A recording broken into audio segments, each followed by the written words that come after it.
Hello दोस्तों, study bye are के channel में आपका स्वागत है। आज हम प्राचीन इतिहास का एक महत्वपूर्ण टॉपिक है जिसमें हम आपको प्रागैतिहासिक काल के बारे में बताएंगे। प्रागैतिहासिक काल को किन किन भागों में बांटा गया है। सिंधु घाटी सभ्यता का जो पहले का इतिहास है वो हमें प्रागैतिहासिक काल में देखने को मिलता है। चलिए हम आपको बताते हैं। पहले एक नॉर्मल सा क्वेश्चन बनता है कि इतिहास का जनक किसे माना जाता है। तो इतिहास का जनक माना जाता है किसे? हेरोडोटस को। हेरोडोटस की एक पुस्तक है हिस्टोरिका। क्या है? हिस्टोरिका इनकी पुस्तक का नाम है। और इनका जन्म कहाँ हुआ था? तो यूनान में इनका जन्म हुआ था। कब हुआ था? तो 484 बीसी में, और मृत्यु हुई थी इनकी 425 बीसी में। चलिए आपको बताते हैं थोड़ा इतिहास के बारे में। तो इतिहास को क्या है, 3 भागों में डिवाइड किया गया है, 3 भागों में बांटा गया है। प्रागैतिहासिक काल पहले है, प्रागैतिहासिक काल दूसरा, आद्यैतिहासिक काल और तीसरा इतिहास काल। तो प्रागैतिहासिक काल किसे कहते हैं? प्रागैतिहासिक काल उस काल को कहते हैं, इस काल में क्या है, साक्ष्य तो मिले हैं। कैसे साक्ष्य? पुरातात्विक साक्ष्य हमको मिले हैं, लेकिन क्या है, लिखित प्रमाण नहीं मिले हैं। साक्ष्य कैसे मिले हैं? पुरातात्विक साक्ष्य मिले हैं, लेकिन कोई लिखित प्रमाण नहीं मिला है प्रागैतिहासिक काल में। यहाँ देखिए आद्य ऐतिहासिक काल दूसरा है। आद्य ऐतिहासिक काल में साक्ष्य, इसमें क्या है, साक्ष्य मिले हैं और लिखित प्रमाण भी मिले हैं, लेकिन क्या है, इनके पढ़ा नहीं गया है। जो लिखित जो भी प्रमाण मिला है उसे क्या है, पढ़ा नहीं गया है। जैसे आद्य ऐतिहासिक काल में रख सकते हैं हम हड़प्पा सभ्यता को रख सकते हैं। किसको? हड़प्पा सभ्यता क्या है, एक आद्य ऐतिहासिक काल की सभ्यता है, क्योंकि जो हड़प्पा सभ्यता है इसको भी है पढ़ा नहीं गया है इस सभ्यता को। दूसरा है इतिहास। तो इतिहास में क्या है, साक्ष्य भी मिले हैं और पढ़ा भी गया है। जैसे आप देख सकते हैं अशोक के अभिलेख हैं। इतिहास में काल में आता है जो ऋग्वेदिक काल है। ऋग्वेदिक काल के जो बाद का इतिहास है उसे हम इतिहास काल में रख सकते हैं, क्योंकि यहाँ साक्ष्य मिले हैं और उसे पढ़ा भी गया है। तो ये साक्ष्य किसने पढ़े हैं? तो जेम्स प्रिंसेप के द्वारा अशोक के अभिलेखों को पढ़ा गया है कब? 1837 में। चलिए अब हम बात करते हैं प्रागैतिहासिक काल को किन भागों में बांटा गया है। जो पहले का इतिहास है उसको बांटा गया पुरापाषाण काल, मध्यपाषाण काल और नवपाषाण काल। 3 भागों में बांटा गया है प्रागैतिहासिक काल को। पुरापाषाण काल पहले देखते हैं हम पुरापाषाण काल को। पुरापाषाण काल ऐसे ही क्या कहते हैं, पूर्व पाषाण काल भी कहते हैं। पुरापाषाण काल या ऐसे ही हम क्या कहते हैं, पूर्व पाषाण काल कहते हैं।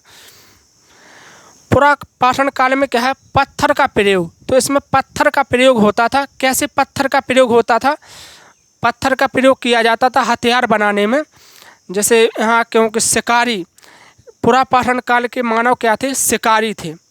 यहाँ पर क्या, शिकारी यानी आखिटक थे, शिकार करते थे। तो कौन से पत्थर का हथियार करते थे, पत्थर का उपयोग करते थे हथियार बनाने में? तो क्वार्टाजाइट। कौन से पत्थर का उपयोग करते थे? क्वार्टाजाइट पत्थर का उपयोग करते थे। क्वार्टाजाइट पत्थर का उपयोग करते थे हथियार बनाने में। और क्या है, जो पुरापाषाण काल है, यहाँ के जो मानव थे वो आदि मानव थे, और उनका रहने का स्थान क्या था? तो वो क्या है, गुफाओं में रहते थे। कहाँ रहते थे? गुफाओं में रहते थे। और आग के बारे में जानकारी थी। पुरापाषाण काल में क्या है, आग के बारे में जानकारी थी, लेकिन इनको आग के बारे में यह जानकारी नहीं थी। तो इसे किस तरीके से प्रयोग कर सकते हैं? आग की जानकारी पुरापाषाण काल में थी, लेकिन इसका प्रयोग करना इसकी जानकारी क्या है, नहीं थी। चलिए पुरापाषाण काल के बाद आता है मध्यपाषाण काल। मध्यपाषाण काल, रुकी 1 मिनट, इसमें पुरापाषाण काल के कुछ स्थल देख लेते हैं।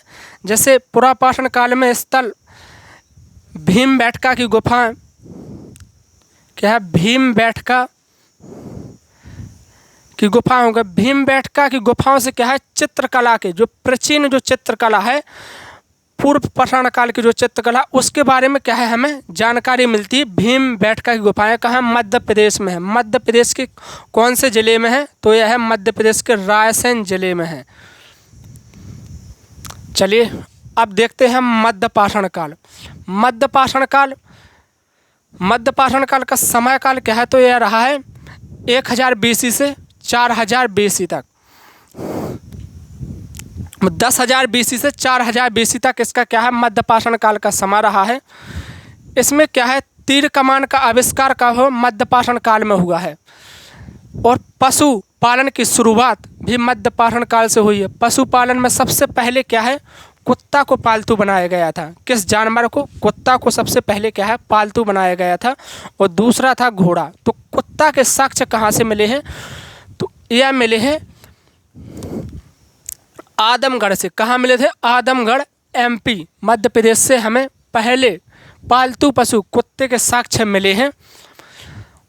और एक जगह और है बागौर। कौन सी जगह है? बागौर राजस्थान में। वहाँ से भी हमें क्या है? पालतू पशु के कुछ अवशेष मिले हुए हैं। मध्य पाषाण काल में क्या है? हम पत्थर का उपयोग करते थे? तो इसमें करते थे हम माइक्रोलिथ। क्या है? माइक्रोलिथ। इस एक को माइक्रोलिथ के नाम से भी जाना जाता है। माइक्रोलिथ पत्थर का उपयोग करते थे। माइक्रोलिथ यानी छोटे छोटे पत्थर का उपयोग करते थे और जो बहुत नुकीले होते थे, धारदार होते थे। अगला है नवपाषाण काल। नवपाषाण काल का टाइम पीरियड है 4000 BC से लेकर 2500 BC तक। क्या है? 4000 BC से 2500 BC इसका टाइम पीरियड है। इसमें क्या हुआ? कृषि की जानकारी हमें किससे मिलती है? तो नवपाषाण काल में। कृषि करना कब सीखे हैं माना? तो नवपाषाण काल से पूजा करना आरंभ। ये कहाँ है? नवपाषाण काल में। हड्डियों से बने हथियार और तांबे की खोज, ये सब क्या है? नवपाषाण काल में हुई है। तो हड्डियों से बने हथियार के साक्ष्य कहाँ? बिहार से मिले हैं। और तांबे की खोज नवपाषाण काल से हुई है। पहिए का आविष्कार भी क्या है? नवपाषाण काल से हुआ है।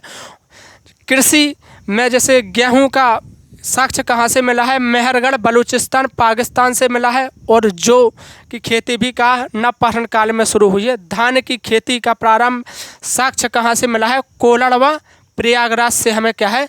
धान का साक्ष्य मिला है।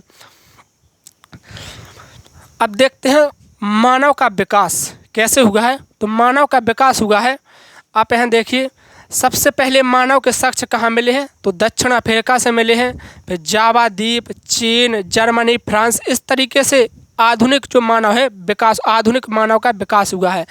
पहले जो सबसे पहले ऑस्ट्रोपिथेलेकस, फिर जावा मानव, फिर पेकिंग मानव, फिर निएंडरथाल मानव, फिर क्रोमेडेड नॉन मानव का विकास हुआ है। आप यहाँ देख सकते हैं जैसे आधुनिक मानव कब हुआ? 36,000 BC। वैज्ञानिकों ने के नाम के अनुसार आधुनिक मानव का नाम क्या? तो होमो सैपियंस से ही आधुनिक मानव की उत्पत्ति हुई है। ये वैज्ञानिकों ने दिया है 36,000 BC पूर्व कि आज से लगभग 36,000 पहले का है होमो सैपियंस का जन्म हुआ था। उससे ही आधुनिक मानव की क्या है? उत्पत्ति यानी विकास हुआ है। और मानव विकास का सिद्धांत किसने दिया है? तो यह दिया है चार्ल्स